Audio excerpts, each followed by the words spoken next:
আসসালামু আলাইকুম ফ্রেন্ডস, আজকে আপনাদের জন্য নিয়ে এসেছি চিকেন কাবাব বা এটাকে চিকেন সাসলিক বলে বা চিকেন শিক কাবাব বলতে পারেন, যেভাবেই ডাকেন না কেন। খেতে অসম্ভব মজাদার এবং খুব ইজি প্রসেস। চলুন রেসিপিটা দেখে নেওয়া যাক। প্রথমে আমি এখানে মুরগির বুকের মাংসটা নিয়েছি, হাড় ছাড়া। এটাকে আমি পাতলা স্লাইস করে কেটে নিয়েছি। দেখুন আমি কীরকম করে কেটেছি। এবার এতে দিয়ে দিচ্ছি 1/4 চা চামচ বেকিং সোডা, দিয়ে দিচ্ছি স্বাদ মতো লবণ, 2 চা চামচের মতো নিয়েছি এখানে। আর এখানে দিয়ে দিচ্ছি 1 ফালি লেবু চিপে রস দিয়ে দিচ্ছি। আমার এখানে হাফ কেজির মতো মাংস রয়েছে। এবার আমি মাংসটাকে ভালোভাবে হাতের সাহায্যে মিশিয়ে নিচ্ছি।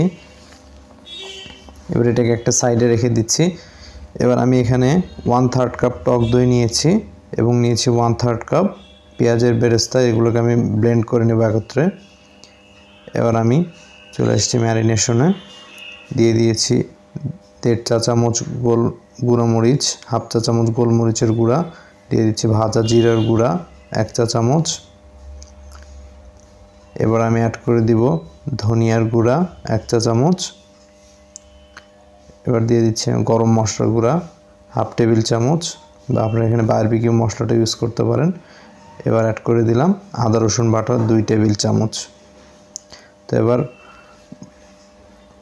এই যে দই এবং পেঁয়াজের বেরেস্তা যে ব্লেন্ড করে রেখেছি সেটা দিয়ে দিচ্ছি। এই পেঁয়াজের বেরেস্তা এবং দই ব্লেন্ড করলে অসম্ভব সুন্দর একটা ফ্লেভার যোগ হয়, যেহেতু আমরা এখানে কাঁচা পেঁয়াজটা অ্যাড করতে পারতেছি না, বা কাঁচা পেঁয়াজের পরিবর্তে আমরা ভাজা পেঁয়াজটা এভাবে দইয়ের সাথে ব্লেন্ড করে অ্যাড করছি। অসম্ভব সুন্দর একটা ফ্লেভার হয়। এই ভাজা পেঁয়াজটা অ্যাড করলে অবশ্যই এটা অ্যাড করার চেষ্টা করবেন। তো এখন এটাকে আমরা রেস্টে রেখে দেবো 2 ঘন্টার জন্য। ফিরে আসছি 2 ঘন্টা পর। দেখুন ফ্রেন্ডস, আর এখন দিয়ে দিচ্ছি সরিষার তেল। এখানে 3 টেবিল চামচের মতো সরিষার তেল হবে। এবার ভালোভাবে মাংসের সাথে মিশিয়ে নিচ্ছি। আর বেকিং সোডাটা দেওয়ার কারণ হলো, বেকিং সোডা দিলে মাংসটা অনেক সফট হয়ে আসে, কাবাবটা খেতে অনেক টেস্টি হয়। দেখুন এখানে আমি এই পর্যায়ে কিছু সবজি অ্যাড করেছি এবং পেঁয়াজ অ্যাড করেছি। এগুলোকে আমরা শিকের মাধ্যমে গেঁথে নিব মাংসের সাথে। আমি এখানে একটা ক্যাপসিকামের অর্ধেকটা ইউজ করেছি এবং একটা টমেটো ইউজ করেছি বিচি ছাড়া। আমি এখানে কিছুটা ফুড কালার অ্যাড করছি সৌন্দর্যের জন্য। এটা অপশনাল, আপনারা এটাকে স্কিপ করতে পারেন। তো এই পর্যায়ে প্রথমে আমি একটা ক্যাপসিকাম গেঁথে নিচ্ছি শিকে, তারপর একটা পেঁয়াজ দিয়ে দিয়েছি। এরপর আমি একটা মাংস দিয়ে দিচ্ছি।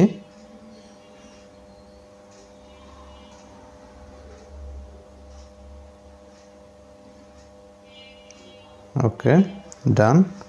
আর একটা মাংস দিয়ে দিচ্ছি। দেখুন ভিউয়ার্স আমি কিভাবে শিকে গাচ্ছি এটাকে।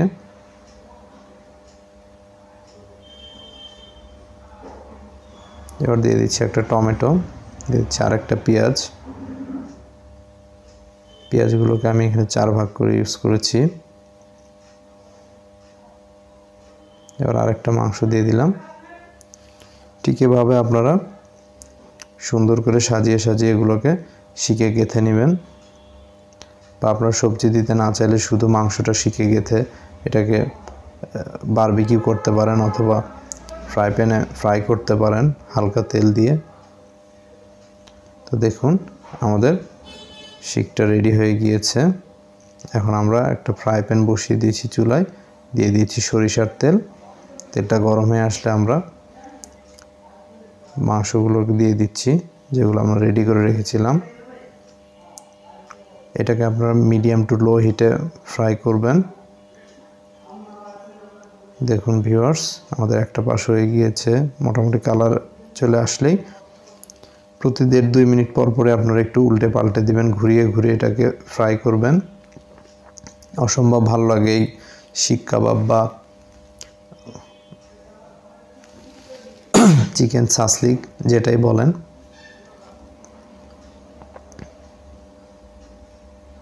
আর যদি এটা বারবিকিউ স্টাইলে কলার উপর ফ্রাই করতে পারেন, বারবিকিউ করতে পারেন, তাহলে তো এর টেস্টটা আরও অন্য লেভেলে চলে যাবে।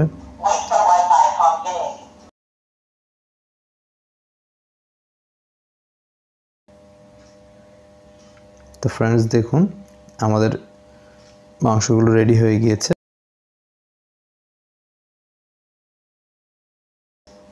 এখন আমরা পরিবেশন করেছি মাংসটা।